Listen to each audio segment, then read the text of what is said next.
8 గంటల 15 నిమిషాలు. Emergency meeting ఏర్పాటు చేయబడింది డీజీపీ ఛాంబర్లో. కిడ్నాప్ చేయబడింది నగరంలో పేరు ప్రఖ్యాతులున్న రచయిత భార్య కావడంతో ఆ న్యూస్ కారుచిచ్చులా వ్యాపించింది అప్పటికే. ప్రాంతీయ వార్తల్లో కూడా ఆ న్యూస్ బ్రాడ్కాస్ట్ అయింది. జర్నలిస్టులు డీజీపీ ఛాంబర్ బయట అసహనంగా ఎదురు చూస్తున్నారు. యాక్షన్ ఆఫ్ ఆపరేషన్ ఏంటో తెలుసుకోవాలని కుతూహలంతో. ఏం చేద్దాం? డీజీపీ పెదాలు విడిపడ్డాయి మొదటగా. కేసు ఎంత సెన్సిటివ్దో, డీల్ చేయడం ఎంత కష్టమైందో అక్కడున్న పోలీస్ ఆఫీసర్స్ అందరికీ తెలుసు. ఏమాత్రం తొందరపడ్డా కిడ్నాపర్ తన బందీల్ని ప్రాణాలతో వదలడు. ఏమాత్రం ఆలస్యం జరిగినా ఊహించరాని ప్రమాదం జరిగిపోవచ్చు. చాలా క్రిటికల్ సిచ్యువేషన్ అది. అమన్గలలో మారుతి వ్యాన్ ట్రేస్ అయిందని, ఫియట్ని నడుపుతున్న ఓ ముసలతన్ని చంపేసి కిడ్నాపర్ మారుతి వదిలేసి తెలివిగా ఫియట్లో పారిపోయాడని అప్పటికే మెసేజ్ వచ్చేయడంతో అర్థమైపోయింది. కిడ్నాపర్ తాము ఊహించినంత ఎమ్మెచ్యూర్డ్గా వ్యవహరించడం లేదని. అందుకే ఏం చేద్దాం అనే డీజీపీ ప్రశ్నకి వెంటనే జవాబు చెప్పలేదెవరు. నిమిషం తర్వాత లేస్తూ చెప్పాడు ఇన్స్పెక్టర్ జయంత్. ఏం చేయాలన్నా తక్షణం శ్రీశైలం పోవాలి. అప్పటికే దాదాపుగా అదే ఆలోచనలో ఉన్నారు మిగతా వాళ్ళు కూడా. You mean? Yes sir. Military services helicopter కోసం సెంట్రల్ అథారిటీస్తో మాట్లాడడానికి హోమ్ మినిస్టర్ ఒప్పుకున్నారు కదా. మరో అరగంటలో శ్రీశైలంలో ల్యాండ్ అవ్వగలిగితే కిడ్నాపర్ని ట్రేస్ చేయొచ్చు. దట్స్ గుడ్, ప్రొసీడ్ చెప్పాడు డీజీపీ. ఆ తర్వాత పావుగంటకి మిలిటరీ సర్వీసెస్ హెలికాప్టర్ జయంత్ ఆకాశంతో శ్రీశైలం వైపుకి దూసుకుపోయింది శరవేగంతో. క్షణాల్లో ఆరంభం అవబోతోంది గురురాజు నుంచి వర్షని శ్రీకాంత్ని రక్షించే ఫైనల్ చేజింగ్. పెనుగాలికి తీవ్రంగా వణికిపోయే తీగలా కంపిస్తోన్న పెదవుల్ని ఆపుకోవడానికి పెద్ద ప్రయత్నం చేస్తోంది వర్ష. కొండవాలు మించి వాళ్ళు ప్రయాణం చేస్తున్న బస్సు శ్రీశైలం పొలిమేరని సమీపిస్తోంది. భుజం మీద నుంచి ఓరగా వెనక్కి చూసింది వర్ష. దాదాపు 4 సీట్లు వెనక్గా కూర్చున్నాడు రాజు. అతని భుజాల మీద స్పృహలేని స్థితిలో శ్రీకాంత్ నిశ్చలంగా.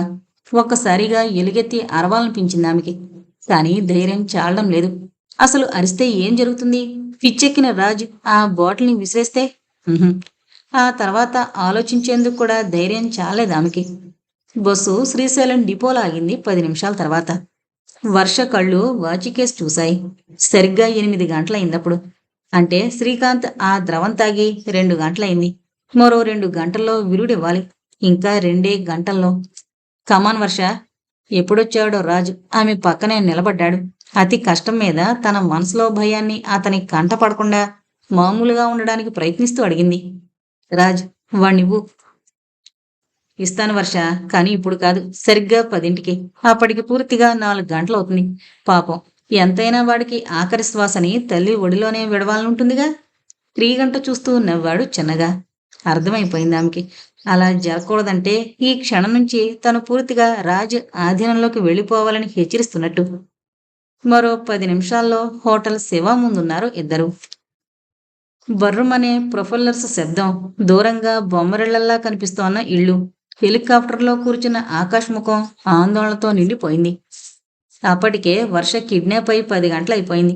అసలు అసలు ఇప్పటిదాకా ఏ ప్రమాదం జరగకుండా వర్ష క్షేమంగా ఉందా? శ్రీకాంత్, పాలబుగ్గల పసివాడు శ్రీకాంత్. వాడి పుట్టినరోజు ఇవాళ. అన్నీ సక్రమంగా ఉంటే ఇవాళ మధ్యాహ్నం ఫ్లైట్లో ఓ మంచి గిఫ్ట్తో మద్రాసు నుంచి తిరిగి రావాలనుకున్నాడు అతను. కానీ జరిగిందేమిటి? భుజం మీద స్పర్శకి కొద్దిగా తల తిప్పాడు ఆకాష్. భుజం మీద చేతిని తీయకుండానే చెప్పాడు జయంత్. Akash, be brave. వర్షకేమీ కాదు. కాకూడదు, కాకూడదు. అదే మాటని హెలికాప్టర్ ఎక్కిన క్షణం నుంచి కనీసం 100 సార్లైనా అనుకునుంటాడు ఆకాష్. ఏమీ కాకూడదంటే నేను చెప్పినట్టు వెనక తప్పదు వర్ష. హోటల్ రూమ్లో ప్రవేశిస్తూనే చెప్పాడు గురురాజు. 2 అంతస్తుల హోటల్ శివాలో కారిడార్కి చివరగా ఉన్న రూమ్ అది. అక్కడి నుంచి చూస్తే గుడి దూరంగా కనిపిస్తోంది. ఆలయ శిఖరం, జనాల కదలికలు. కానీ వేటిని గమనించే స్థితిలో లేదామె. ఒక్కో క్షణం గడిచే కొద్దీ అసలు తమని ఎవరైనా రక్షిస్తారనే ఆశ సన్నగిలిపోతుంది ఆమెలో. రూమ్ తలుపు మూసేసి బెడ్ మీద శ్రీకాంత్ని పడేసి పక్కనే కూర్చున్నాడు రాజు. నీకు గుర్తుందా వర్ష? సరిగ్గా 10 ఏళ్ల క్రితం 10 వేళకి బస్సులో ఓ పోకిరి నిన్ను అల్లరి చేస్తుంటే వాణ్ణి కొట్టిన రోజు. బస్సు దిగుతూ నువ్వెలా చూసావో గుర్తుందా? ఆ చూపుని నేను మర్చిపోలేను. ఎంతలేసి కాటుక కళ్ళతో అమాయకంగా, అభిమానంగా, కృతజ్ఞతగా. ఆ చూపు నాలో ఇప్పటికీ అలానే ఉంది. సరిగ్గా 10 అవడానికి ఇంకా 1:50 నిమిషాలే ఉంది. ఇవాళ నువ్వు నా కళ్ళల్లోకి అలాగే చూడాలి వర్ష. ప్రేమగా, ఆరాధనగా, సరిగ్గా 10ంటికి. జుగుప్సగా చూసింది వర్ష. తప్పకుండా అలా చూస్తావు వర్ష. నాకు తెలుసు నీ కొడుకంటే నీకు ప్రాణంగా. జవాబు చెప్పలేదామె. సరిగ్గా అప్పుడు కదిలాడు రాజు మెరుపులా. ఏం జరుగుతుందో అర్థమయ్యేసరికే రాజు జేబులోంచి సన్నటి నైలాన్ వైరుని బయటికి తీయడం, తీసిన వైరుతో ఆమె గింజుకుంటున్న 2 చేతుల్ని బిగించి వెనక్కి కట్టేయడం, అదే వేగంతో ఓ ప్లాస్టర్తో శబ్దం బయటికి రాకుండా ఆమె నోటికి అతికించేయడం అన్నీ క్షణాల్లో జరిగిపోయాయి. రెప్పలు విప్పారిచి భయంగా చూస్తోందామె. ముందు జాగ్రత్త. బయటికెళ్ళి పావుగంటలో వస్తా. ఈలోగా నువ్వే ట్రిక్స్ ప్లే చేయకుండా అన్నమాట నవ్వాడు మళ్ళీ. 10 క్షణాల తర్వాత దబ్బనే శబ్దంతో రూమ్ తలుపు మూసుకుపోయింది. దాంతోపాటే వినిపించింది బయటనుంచి డోర్ లాక్ చేస్తున్న శబ్దం కూడా. తనిప్పుడు ఈ గదిలో బందీ.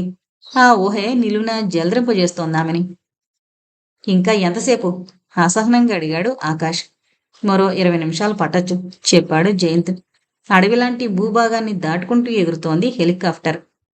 ఉన్నట్టుండి అడిగాడు ఆకాష్. ఒకవేళ ఈపాటికే వణికింది అతని గొంతు. సరిగ్గా అదే విషయాన్ని ఆలోచిస్తున్నాడు జయంత్. కిడ్నాప్ జరిగి 10 గంటలైపోయింది. నిజంగా ఓ ఆడదాన్ని భయపెట్టి లొంగదీసుకోవాలనుకుంటే ఆ సమయం చాలా ఎక్కువ. అదే గనక జరిగితే తామిక చేయగలిగింది ఏమీ లేదు. గురురాజుని పట్టుకోవడమో షూట్ చేయడమో తప్ప. ఒక్కో క్షణం గడిచిపోతోంది అసహనాన్ని రెట్టింపు చేస్తూ. హఠాత్తుగా అడిగాడు ఆకాష్. హెలికాప్టర్ ఇంతకు మించి వేగంగా పోదా? జవాబు చెప్పలేదు జయంత్. సానుభూతిగా చూశాడు అతని వైపు. సరిగ్గా అదే సమయానికి ఖరీదైన సూట్లో భుజం మీద పిల్లాడితో తన సెలూన్లో కడుగుపెట్టిన గురురాజు వైపు ఆశ్చర్యంగా చూశాడు ఆ వ్యక్తి. షేవింగ్ చెప్పాడు రాజు క్యాజువల్గా. పిల్లాడు ఉండని ఒళ్ళో పడుకుంటాడు చెప్పాడు రాజు కుర్చీలో కూర్చుంటూ. 7 ఏళ్లుగా పెరిగిన రఫ్ గెడ్డం కొద్దిసేపట్లో తొలగిపోయి క్లీన్ షేవ్లో నున్నగా మెరుస్తోంది రాజు ముఖం. నిర్లక్ష్యంగా కోటు జేబులోంచి 5 రూపాయల నోటును తీసి ఆ సెలూన్ వ్యక్తి చేతిలో పెట్టి బయటికి కదిలాడు రాజు. కదల్లేనట్లు పడున్న వర్ష శక్తినంతా ఉపయోగించింది మరోసారి. రాజు బయటికి వెళ్ళి పావుగంట దాటింది అప్పటికే. శ్రీకాంత్తో సహా రాజు వెళ్ళిపోగానే బౌరుమని ఏడ్చిందామె. కొన్ని గంటలుగా బిగబట్టుకున్న దుఃఖం కన్నీళ్ల రూపంలో ఒక్కసారిగా బయటికి దూకింది ఏకాంతం దొరకగానే. క్రమంగా ఏడుపు ఉధృతం తగ్గాక కర్తవ్యం గుర్తుకొచ్చిందామెకి. టైం చూసే వీల్లేకుండా చేతులు వెనక్కి కట్టేసున్నాయి. అరిచే అవకాశం లేకుండా నోటి మీద ప్లాస్టర్ అంటించుంది. ఆలోచిస్తున్నామే. మరో గంట గడిచేలోగా ఏదైనా అద్భుతం జరిగితే తప్ప తను శ్రీకాంత్ని బ్రతికించుకోలేదు. కానీ ఎలా జరుగుతుంది అసలు? అద్భుతాలనేవి కథల్లో తప్ప వాస్తవంలో చాలా అరుదు. తన భర్త రాసిన ఫైనల్ జస్టిస్ నవల్లో కిడ్నాప్ ఎంత అద్భుతంగా ఉందోనని మురిసిపోయిన తను నిజంగా ఆ పాత్ర స్థానంలో ఎంత క్షోభని అనుభవిస్తోంది. ఆమె కళ్ళు కిందకి వాలిపోయాయి. బుగ్గల్ని కన్నీళ్లు వెచ్చగా స్పృశిస్తుంటే నిజంగా ఏదైనా అద్భుతం జరుగుతుందా? ఏమూలో ఆశ ఆమెలో. ఆఫ్టర్ షేవ్ లోషన్తో క్లీన్గా ఉన్న తన గెడ్డాన్ని నిమురుకుంటూ భుజం మీద శ్రీకాంత్ని ఎడమ చేతి మీదకి మార్చుకుని కుడి జేబులోంచి 2 సీసాల్ని బయటకు తీశాడు రాజు. ఓ సీసాలో సగానికి, మరో సీసాలో నిండుగాను ఉంది నల్లరంగు ద్రవం. వాటిని చూస్తున్న రాజు కళ్ళు తళుక్కుమన్నాయి. నిజంగానే తను ఓ అద్భుతం చేస్తున్నాడు. ఎమోషనల్గా రాజు గుండె బద్దలయ్యేంత వెర్రి ఆనందంతో ఉరకలేస్తోంది. 7 ఏళ్ల జైలు జీవితంలో తను నేర్చుకున్న థియరీని విజయవంతంగా అమలు చేయగలుగుతున్న ఎమోషన్ అతంది. ఎదుటి మనిషిలో ఊహించని భయాన్ని సృష్టించు, అప్పుడు చచ్చినట్టు నీ మాట వింటాడు. ఆ థియరీని వర్ష విషయంలో 100% సక్సెస్ఫుల్గా ప్రయోగిస్తున్నాడు తను. మరోసారి 2వ బాటిల్ని పైకెత్తి చూశాడు. నిండుగా ద్రవంతో ఉంది ఆ బాటిల్. మరో గంటలోగా శ్రీకాంత్కి తాగించకపోతే వాడు చచ్చిపోతాడనే భయంతోనే వర్ష తనకి లొంగిపోతుంది. తనంత తానుగా లొంగిపోతుంది. ఉద్వేగంతో రాజు రక్తం పిచ్చిగా పరుగులు తీస్తోంది జరిగేది ఊహించుకుంటేనే. ఆ 2 సీసాల్లో ఉన్న ద్రవం మనిషి ప్రాణాలు తీసే ద్రవమేమీ కాదని, మొదటి దాంట్లో కేవలం 2 నిద్రమాత్రలు కలపడం వలన శ్రీకాంత్ 5-6 గంటల గాఢ నిద్ర పోతున్నాడని, 2వ సీసాలో విరుగుడు ద్రవం కేవలం నీళ్లేనని చెబితే ఏం జరుగుతుంది అసలు? ఊహిస్తున్న రాజ్ తన విజయానికి తనే మురిసిపోతున్నాడు. అయితే అతనికి ఆ క్షణంలో తెలీదు ఊహించని ప్రమాదం అతి త్వరలో తనని చుట్టుముట్టబోతుందని. శ్రీశైలం పోలీస్ స్టేషన్ ఎస్ఐకి అప్పుడే చేరింది ఆ వార్త. రాత్రనగా ఎవరో కిడ్నాపర్ ఓ అమ్మాయిని పిల్లాన్ని తీసుకుని రెడ్ కలర్ మారుతి వ్యాన్లో రావచ్చనే వార్త తెలిసి క్షణాల్లో కూంబింగ్ ఏర్పాట్లు చేశాడు. అయితే పుణ్యక్షేత్రం, దానికి తోడు ఆ రోజు ముక్కోటి ఏకాదశి అవడంతో శ్రీశైలంలో రద్దీగా ఉంది. వరుసగా వస్తున్న బస్సుల్లోంచి ప్రవాహంలా జనాలు దిగుతున్నారు. వాళ్ళల్లో భార్య, భర్త, ఒక పిల్లాడో ఉన్న దృశ్యాలు ఎన్నెన్నో. ఎవరినని అనుమానించడం? ఆ ఆలోచనలతో అప్పటిదాకా కాస్త నిర్లక్ష్యంగా ఊరుకున్న ఆ ఎస్ఐ హైదరాబాద్ కంట్రోల్ రూమ్ నుంచి వచ్చిన క్లూతో అలర్ట్ అయ్యాడు. గోల్డ్ కలర్ సూట్లో ఉన్న కిడ్నాపర్ అనే క్లూతో రియాక్ట్ అయిన ఆ ఎస్ఐ అరడజను మంది కానిస్టేబుల్స్ ని గుడి దగ్గర, బజారు దగ్గర నిలబెట్టాడు. ఓ స్త్రీతో, పిల్లాడితో కనిపించబోయే గోల్డ్ కలర్ సూట్ ధరించిన కిడ్నాపర్ కోసం పోలీసులు వలపని ఎదురు చూస్తున్నారు. అదే క్షణానికి 9:10 అయింది. రూమ్ తలుపులు తెరుచుకుని లోపలికొస్తున్న రాజు వైపు చూసింది వర్ష. గుబురు గెడ్డం క్లీన్గా షేవ్ చేసుకుని నవ్వుతూ ఆమె దగ్గరకు వస్తున్నాడతను. కంపరంగా ఉంది గెడ్డం, అందుకే తీసేశా. నీకు గుర్తుందా, మనం ప్రేమించుకునే రోజుల్లో ఒక్కరోజు షేవ్ చేసుకోకపోయినా నువ్వు కోపడేదానివి. విసురుగా ముఖం తిప్పుకుంది వర్ష. మనం ప్రేమించుకునే రోజుల్లో అనే మాట భరించలేని అలజడిని సృష్టిస్తుంది ఆమెలో. తను జీవితంలో ఎంతవరకు ఏ తప్పు చేయలేదు. 7 ఏళ్ల క్రితం దాకా ఈ రాక్షసుణ్ణి తను ప్రేమించానని భ్రమపడ్డం తప్ప. కమాన్ వర్ష, కట్లు విప్పేస్తాను, ఫ్రెష్గా స్నానం చేసిరా. మనం ఇప్పుడు గుడికి వెళుతున్నాం. జవాబు చెప్పలేదామె. నో చాయిస్, డూ వాట్ ఐసే, కరుగ్గా ధ్వనించింది అతని గొంతు. మరో 5 నిమిషాల తర్వాత బాత్రూంలోంచి బయటకొచ్చాడు గురురాజు. ఫ్రెష్గా షాంపూతో స్నానం చేసి వచ్చాడేమో, గదంతా ఆ స్మెల్ వ్యాపిస్తోంది. Now your turn. నువ్వు మర్యాదగా చేసొస్తే సరి, లేకపోతే నేనే చేయించాల్సి ఉంటుంది. కట్లు విప్పుతూ ఆమె భుజాన్ని మునివేళ్లతో స్పృశించాడతను. భుజం అంచు మీద, బ్లౌజు చివర్ల దగ్గర గరుగ్గా గొంగళి పురుగు పాకినట్టు జలదరించింది ఆమె శరీరం. బాగా దగ్గరగా ఆమె భుజం మీదుగా వంగి కట్లు విప్పుతోన్న క్షణంలో కనిపించింది ఆ దృశ్యం అతనికి. 7 ఏళ్ల క్రితం ఆమె పుట్టినరోజున తాము ఇంట్లోంచి బయటకొచ్చినప్పుడు లేలేత పెదాల్ని వృత్తంగా చుట్టి తన చెంప మీద ఆమె ముద్దు పెట్టిన దృశ్యం. అప్రయత్నంగా ముందుకు వంగాడతను. మరుక్షణం ఆమె చెక్కిలిని తాకిన అతని పెదవులకి ఉప్పగా తగిలాయి ఆమె కన్నీళ్లు. స్ప్లిట్ సెకండ్ జాలిలాంటి భావం చోటు చేసుకోబోయింది అతనిలో. అది అరక్షణం పాటే. అంతలోనే మామూలు స్థితిలోకొస్తూ చెప్పాడు. సారీ వర్ష, 7 ఏళ్ల క్రితమైతే నీ కన్నీళ్లకి కరిగి నా ప్రాణాల్ని నీ పాదాల దగ్గర ఉంచేవాణ్ణేమో. బట్ నౌ సారీ, నా పాదాలు పట్టుకున్నా నీ కొడుకు ప్రాణాలు నిలవాలంటే తప్పదు. కట్లు విడిపోగానే నిస్సత్తుగా కదిలిందామె. సూట్ కేసులోంచి తెల్లరంగు కంచిపట్టు చీరని బయటికి తీసి ఆమె భుజం మీద వేస్తూ అన్నాడు మళ్ళీ. గడిచే ప్రతి క్షణం నీ కొడుకుని మృత్యువంచుకి నెడుతోందని మర్చిపోకు వర్ష. Don't waste time. ఎవరో తరుముతున్నట్టు బాత్రూంలోకి పరిగెత్తింది వర్ష. 9:20 అయింది. శ్రీశైలం మెయిన్ రోడ్డు మీద నిఘా ఎక్కువైంది. మొదట మారుతి వ్యాన్ అని, ఆ తర్వాత ఫియట్ కారు నడుపుతోన్న ఆ ఏరియా బిజినెస్ మ్యాన్ని హత్య చేసి కిడ్నాపర్ శ్రీశైలం దిశగా వస్తున్నాడనే వార్త రావడంతో టౌన్లోకి వస్తోన్న ఫియట్ కార్లన్నింటినీ క్షుణ్ణంగా చెక్ చేసి గానీ వదలడం లేదు పోలీసులు. అలాగే 2 ఆడ, మగ, వాళ్ల మధ్య ఓ పిల్లాడు కనిపిస్తే ఆపి ప్రశ్నించిగాని వెళ్ళనివ్వడం లేదు. కాని ముక్కోటి ఏకాదశి నాటి రద్దీలో తాము నిజంగా వాళ్లు కనిపించినా అసలు పట్టుకోగలరా? ప్రశ్న వాళ్లలో. ఎందుకంటే చిత్తడిగా ఉంది అక్కడ నేల. చిన్నగా జల్లు పడుతోంది. ఆపినా ఆగే స్థితిలో లేని జనం పరుగులు తీస్తున్నారు. గుడివైపు, దర్శనం చేసుకున్న వాళ్ళు సత్రాల వైపు. అదే క్షణంలో హోటల్లోంచి బయటకొచ్చిన రాజ్, వర్ష గుడివైపుకి నడుస్తున్నారు. వాళ్ల మధ్య శ్రీకాంత్ లేడీసారి.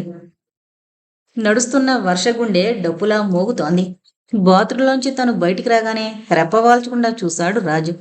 ఆ చూపులు తన శరీరాన్ని ముళ్ళులా గుచ్చుతున్నా నిస్సహాయంగా ఉండిపోయిందామె. రెడ్ కలర్ బోర్డర్తో, తెల్లరంగు బుటాలతో ఉన్న కంచిపట్టు చీరలో 27 ఏళ్ల వయసులో కూడా నిజంగా కొత్త పెళ్లి కూతురులానే ఉంది వర్ష. మెడలో నల్లపూసలను చూస్తే తప్ప ఆమెకి పెళ్ళైందనుకోరెవరు. బిగువైన శరీర సౌష్ఠవం, కన్ను చెదిరేంత అందం చూడగానే ఆకర్షిస్తాయి. ఆమె బయటికి రాగానే ఒకే ఒక్క మాట అన్నాడు రాజు. వండర్ఫుల్, అచ్చంగా నేను ఊహించినంత అందంగా ఉన్నావు. నిస్సహాయంగా పెదవి కొరుక్కుంటూ తలదించుకుందామె. ఆమెకు తెలుసు, పెద్దగా అలంకరించుకోకపోయినా తను అందంగా కనిపిస్తుందని. ఒకప్పుడు అందుకు గర్వపడేది కూడా. కాని ఇప్పుడు ఆమె శరీరం ముకుళించిపోతుంది. కమాన్ వెళదాం, తను డ్రెస్ చేసుకుంటూ చెప్పాడు రాజు. మరి శ్రీకాంత్? ఇక్కడే ఉంటాడు. నేను ఒప్పుకోను అరిచింది వర్ష. Don't shout. వాడిప్పుడప్పుడే లేవళ్లే. నిర్లక్ష్యం ఆ గొంతులో.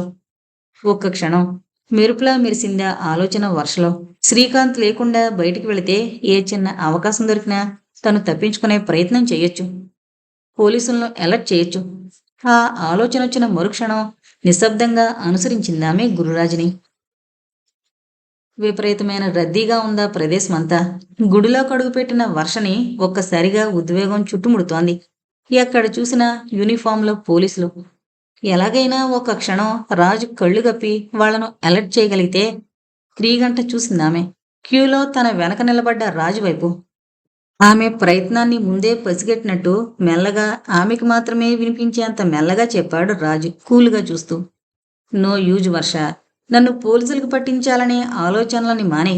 నన్ను ఎవరైనా పట్టుకున్న మరుక్షణం నా జేబులో ఉన్న 2వ సీసాలో ద్రవాన్ని పారబోసేస్తాను. నన్ను కిడ్నాప్ నేరం కింద జైలుకు మాత్రమే పంపగలవు. కానీ నీ కొడుకు మాత్రం శాశ్వతంగా అన్నాడు. హతాశురాలైపోయిందామె. 9:30 అయింది. ఘాటుకి కొద్దిగా ఎత్తులో ప్రయాణం చేస్తోంది హెలికాప్టర్.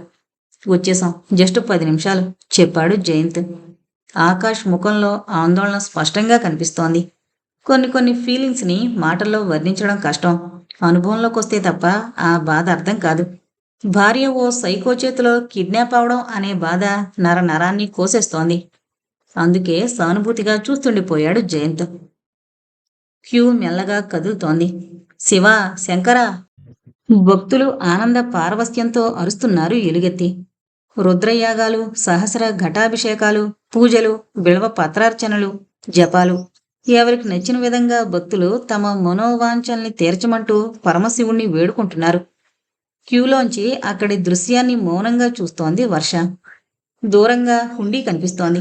దాని పక్కనే పొడిగాటి గెడ్డంతో విభూతి రేఖలతో కనిపిస్తున్నాడు ఒక అర్చకుడు. భక్తులు హుండీలో డబ్బుల్ని వేస్తున్న దృశ్యాన్ని చూడగానే వర్షలో చోటు చేసుకుంద ఆలోచన. క్షణం ఆలస్యం చేయకుండా అడిగిందామె మెల్లగా. రాజ్, హుండీలో వేస్తాను, ఓ 100 నోట్ ఇవ్వు. ఆమె నోట్ నుంచి అంత మృదువుగా పలకరింపు రావడంతో ఆనందంతో తబ్బిబ్బైన రాజు వెంటనే జేబులోంచి 100 నోటును తీసి ఇచ్చాడామెకి. నోటు వంకే చూస్తుండిపోయింది వర్ష కొద్దిసేపు. అప్పటికే ఏం చెయ్యాలో నిర్ణయించుకుందామే. అరడుగు పొడుగ్గా ఉన్న కొత్త 100 రూపాయల నోటు మీద ఎడమ చేతి వైపు 2 అంగుళాల తెల్లటి ఖాళీ స్థలం ఆకర్షించిందామెని. సరిగ్గా అదే క్షణంలో క్యూలో ఉన్న ఎవరో విసురుగా ముందుకు తోశారు. ఎవరో క్యూ మధ్యలో దూరే ప్రయత్నం చేయడంతో తొక్కిసలాట మొదలైంది. ఒకళ్ళనొకళ్ళు తోసేసుకుంటూ క్యూలోంచే పక్కవాళ్లను నెట్టేస్తూ ముందుకు పోవాలని. ఆ ప్రయత్నంలో క్షణంలో వర్షకి రాజ్కి మధ్య 5-6 దూరిపోయారు. నిమిషంలో వర్ష గోడపక్కగా ఒదిగేసరికి ఆ సంఖ్య 15 దాకా పెరిగిపోయింది. ఇప్పుడు రాజు ముందు, తను వెనక, ఇద్దరికీ మధ్య దాదాపు 15 మంది జనం. సరిగ్గా క్యూ మలుపు తిరిగే చోట కాకి రంగు యూనిఫాంలో కనిపించిందో వాలంటీర్. రాజు తనని గమనించే అవకాశం లేదని గమనించగానే ఆ వాలంటీర్ జేబులో కనిపిస్తోన్న పెన్నుని అడిగి తీసుకుంది వర్ష. 100 నోటు మీద తెల్లగా ఖాళీగా ఉన్న చోట గబగబా రాసేసింది నిమిషంలో. పెన్నుని వాలంటీర్కిస్తూ థ్యాంక్స్ అంది నవ్వుతూ. తను నవ్విందా వాలంటీర్. చాలామంది భక్తులు హుండీలో వేసే నోట్ల మీద తమ పేర్లు రాయడం ఆమెకి కొత్తేమీ కాదు. సెలూన్ ముందుగా దిగారు 2 కానిస్టేబుళ్లు. 2 గంటలుగా బస్టాండ్ దగ్గర నుంచి గుడిదారి దాకా తిరిగి కాళ్ళు నిప్పు పుడుతున్నాయి ఇద్దరికి. దాదాపు 50 పైనే వయసు ఇద్దరిది. సెలూన్ ఓనర్ భద్రయ్య నవ్వుతూ పలకరించాడు. ఏంటి సామి, కలవరంగా తిరుగుతున్నారు, ఏదైనా కొత్త కేసా? నా బొంద, ఎవడో హైదరాబాద్ నుంచి ఓ ఆడకూతుర్ని దాని కొడుకుని ఎత్తుకొస్తున్నాడట. పట్టుకోవాలని ఆర్డరు. గెడ్డంతో ఉంటాడు, గోల్డ్ రంగు సూట్ వేసుకున్నాడంటే సరిపోతుందే. వింటున్న భద్రయ్య ఉలిక్కి పడ్డాడు. గంట క్రితం తన సెలూన్లో షేవ్ చేయించుకున్న రూపాన్ని, అతని భుజం మీదున్న పిల్లాన్ని గుర్తు తెచ్చుకుంటూ చెప్పాడు. వాడో కాదో గాని గోల్డ్ రంగు సూట్లో ఓ గెడ్డం మనిషి ఓ పిల్లాడితో సహా ఇంతకుముందే సెలూన్కొచ్చి షేవ్ చేయించుకున్నాడు. వాడి కళ్ళెలా ఉన్నాయి అడిగాడా కానిస్టేబుల్ అనుమానంగా. పిల్లి కళ్ళు, భద్రయ్య చెప్పగానే అదిరిపడ్డాడతను. తమకిచ్చిన ఆధారాల్లో ఆఖరికులు ఆ పిల్లి కళ్ళే. సందేహం లేదు, వాడే. క్షణాల్లో భద్రయ్య పిలుస్తున్నా వినిపించుకోకుండా స్టేషన్ వైపు సైకిల్ మీద పరుగు తీశాడా సీనియర్ కానిస్టేబుల్.